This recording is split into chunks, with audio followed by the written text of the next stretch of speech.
those who are this side, can you see?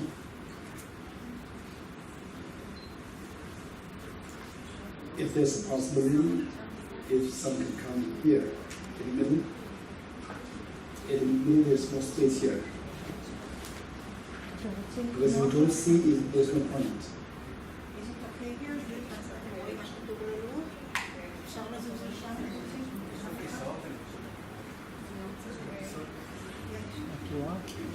They prefer to stay here.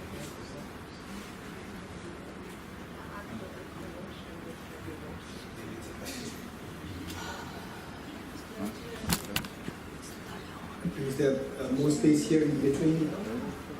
More space in between, and the also here.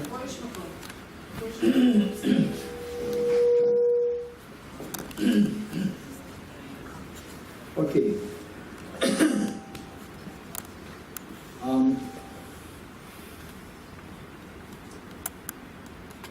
I think those lights, if you can put up those lights, maybe better.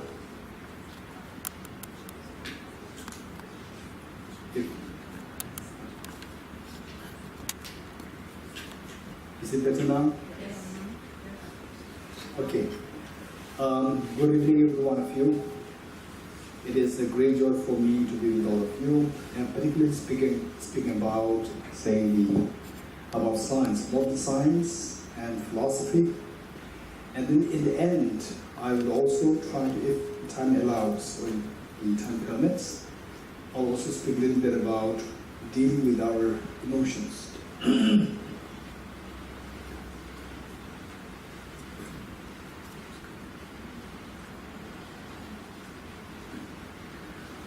Okay, the topic, in fact, the quantum physics. Okay, by the way, just raise your hands to those who have some familiarity with quantum physics. Please raise your hands. Okay, good. Good number of people. And those who have no exposure to quantum physics, no exposure to quantum physics. Okay, half. Okay, so basically for those who are not exposed to quantum physics,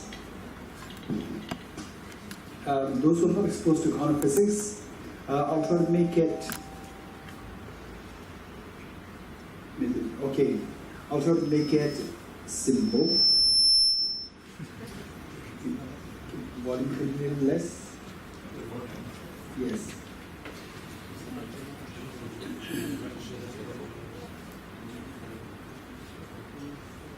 Okay, so the point is that for those who are not so familiar with quantum physics, still I'll try to make it as easy and comprehensible. The first, we see that the quantum physics, how the quantum physics came into being. In fact, initially it was, say, Newton's physics, and during Newton's physics we see that they were more talking, it is more classical physics, about what you see, the objectivity that we see, and the reality of the objectivity from the Newton point of view, these are more the same. And then there is the paradigm shift from Newtonian physics to the quantum physics, and also Newtonian physics to the relativity theory. So I'm going to speak a little bit about these two theories, physics, and then later on something about the Charles Darwin's evolutionary theory also. So that I'll speak a little later. So the point is that with the quantum physics as well as relativity theory, they talk about, they realized, or they discovered something which was totally out of mind according to Newtonian physics. So this discovered one thing, that what we see does not necessarily relate to the reality. The reality can be very different from how we see, how we perceive, and how we experience. So this is from the quantum physics, and quantum physics relating to the micro world, and then on the other hand we have relativity theory dealing with the macro world, and relativity theory again there's such a paradigm shift as compared from the Newtonian physics, relativity theory talking about not only the relativity space, it also talks about relativity time, which is totally mind-blowing for those people who believe in the Newtonian physics. Yet one thing that we're going to discover is that these two theories, they are seen as so independent from each other. These two are not seen as in unity. They are seen as very independent. And of course, nowadays, the quantum physics is even demonstrated, experimentally demonstrated on a larger scale, not necessarily on the macro level, or even on the larger scale. But for those people, again, I'm sharing with you, the people who are not introduced to quantum physics, let us not worry too much. In the later half, I'll speak about Charles Darwin's evolutionary theory, which may be more interesting for us. The point is that there is in general, quantum physics speaks about the micro world, and relativity theory speaks about the macro world. In Buddhism,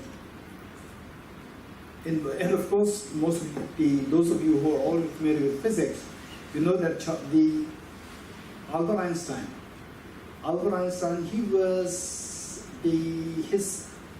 many of the physicists, they believe that last part of his life, he wasted so much to bring about the unified field theory, and which he could not. So many of the physicists believe that he spent so much of time on that part, and which he was not so successful. So now, in general, particularly if you are from the physics background, it's very helpful to know this concept. It's extremely important. The form is empty. This is what the Buddha said. The form is empty. The form explaining the macro world, and the empty explaining the macro world. And how. If you're interested in how, then you have to join the next Thursday, Friday, Saturday class in Yegham Kibbutz, Yegham, right? Okay, so there we will go into detail as to what exactly does it mean by empty, right? But just to give you an overall picture, the empty here connotes the micro world, and the form here connotes the macro world.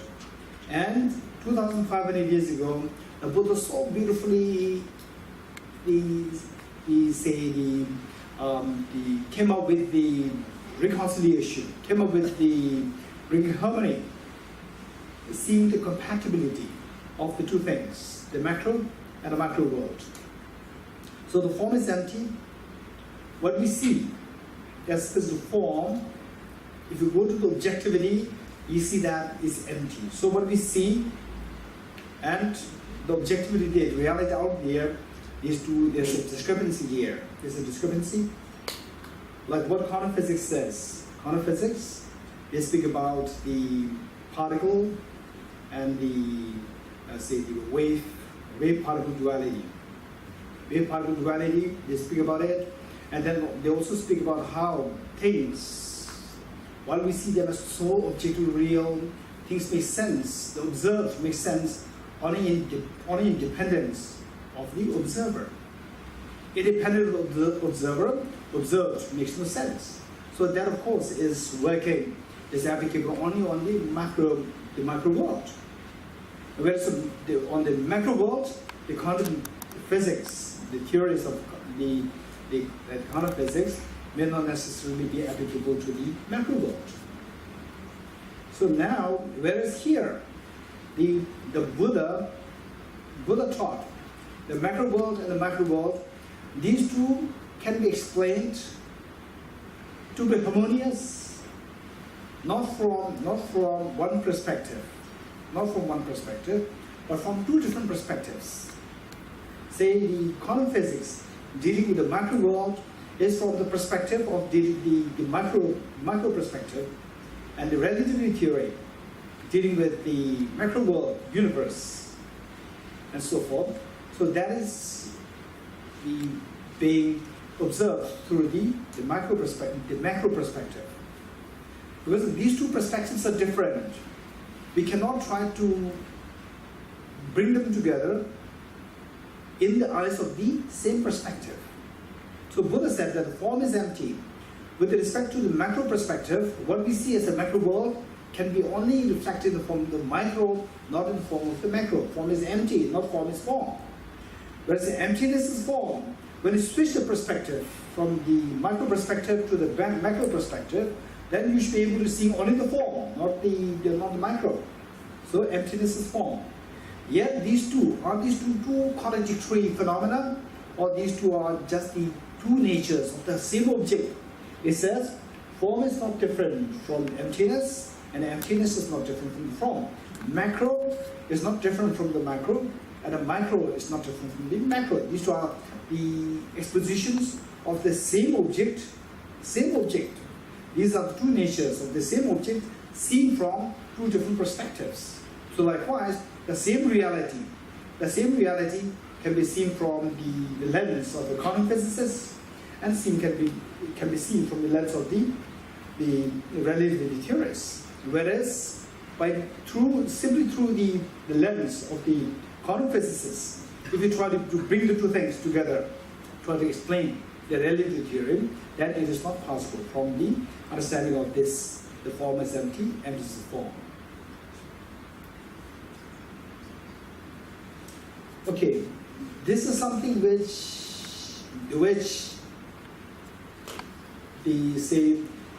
one of the great neuroscientists, Professor Richard Davidson, he during his talk, he feels so connected with this saying of Albert Einstein.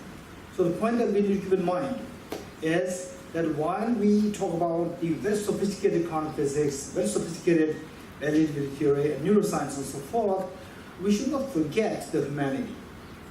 This is so important, so important. Finally, we should not forget that I'm a human being, that each one of us, we are human beings. We should not forget it. And on that basis, because that we are human beings, we also have the emotions. Emotions of sadness, emotions of fear, emotions of the happiness, anxiety, and so forth. So, on this basis, finally, whether you're a scientist, or whether you're a non-believer or a believer, we all, finally what we want is we want happiness, we don't want fears. So this, particularly coming from Albert Einstein, the giant, a giant thinker of the humanity thus far, what he said, if we see what he said, then that will help us greatly, help all of us greatly, whether you're into the discipline of science or whether you're in the discipline of any other subjects, you'll be greatly convinced of this reality, that we are all human beings, and that finally what we want, while we are doing all these research, very complicated research, the quantum physics, research in quantum physics, and in fact a great physicist today, the Nicholas Geshe from I don't know how many of you know him, Nicholas Geshe. He is a world-renowned the quantum physicist, and he is one of the pioneers of the quantum teleportation concept. And we had a very lengthy discussion, and we also invited him to give a talk, and we had the exchange. And so when we meet with these scientists, it's very inspiring to see that we should not be looking at ourselves as a dry intellectual machines, or we should be thinking of ourselves with this brilliant intelligence, also the heart, both are required. This intelligence will help us how to make the heart, a bigger heart for the larger humanity. So that's what Albert Einstein said. Before we go any further, if we are reminded of what he said, then this will be really meaningful for discussion here. So what he said, to summarize what he said, we will read this later on, is that with humanity, we suffer greatly. And how all these sufferings come into being, he said, is because that we tend to interact with the world with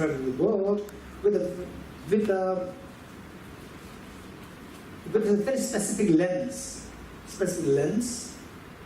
which is so narrow in thinking, specific lens of seeing oneself and others as divided. See yourself and others as divided. And because yourself, I and my family, very small circle of family, and you and others, the larger group. So we split, create a division between two. And this he calls as imprisoning yourself. Prison, what is the meaning of prison?